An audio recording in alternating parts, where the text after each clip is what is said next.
आज प्रश्न India alliance का, अरविंद केजरीवाल जी अकेले का या एक आम आदमी पार्टी का नहीं है।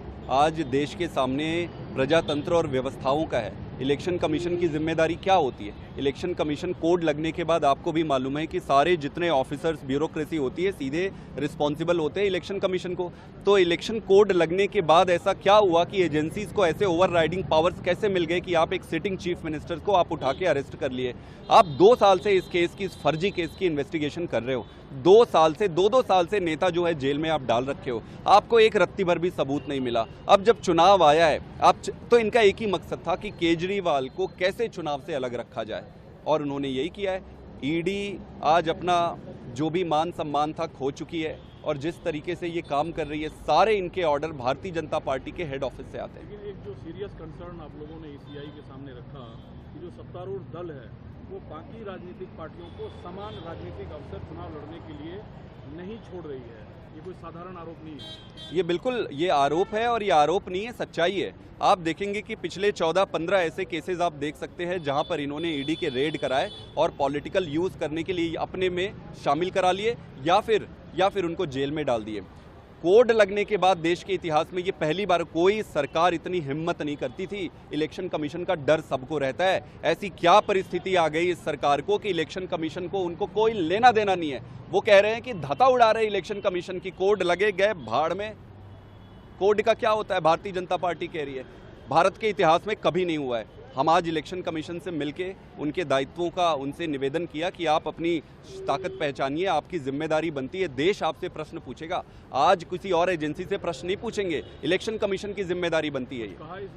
ईसीआई ने कहा कि हम इस पर देखते हैं और आगे बताएंगे। आम आदमी पार्टी ने दावा किया है कि जो अरविंद केजरीवाल साहब की फैमिली है वो घर में नजरबंद है, कितनी सच्चाई है? कल से मैं खुद और मेरे साथ कई सारे लोग, हम घर में जाकर सारे परिवार वालों से मिलना चाह रहे थे, हमें मिलने नहीं दिया जा रहा था। उनके घर में दूध, फ्रूट्स, वेजिटेबल्स, किसी की सप्लाई सुबह से रोक दी गई थी। जितने एमएलएज और जितने मिलने जाने वाले थे सबको रोक रखे थे। तो एक तरीके से वर्चुअली डिटेन करके रखा था पूरे परिवार वालों को। तो इस पर कोई नई बात नहीं है। भारतीय जनता पार्टी से और कोई उम्मीद नहीं है इस देश को।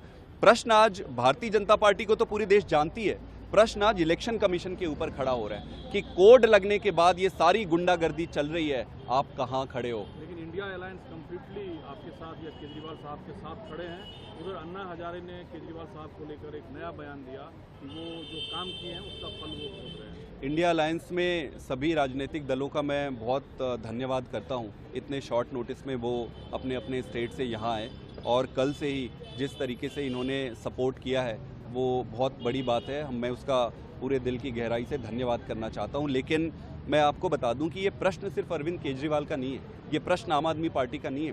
प्रश्न आज देश की प्रजातंत्र का है, प्रश्न आज देश की व्यवस्थाओं का है। और मैं बता दूं कि व्यवस्थाएं बनने में दशकों लगती है, इसको तोड़ने में कुछ क्षण लगते हैं। लेकिन आप तो वॉलंटियर्स बेस्ड पार्टी है, आगे की क्या रणनीति अब है? वॉलंटियर बेस्ड पार्टी है, आगे की रणनीति है चुनाव लड़ेंगे। केजरीवाल जी जेल में है, वो इतने कॉम्पिटेंट है कि जेल में बैठकर भी इनकी नींद चैन हराम कर देंगे। दिल्ली लोकसभा इलेक्शन पर क्या इम्पैक्ट होगा?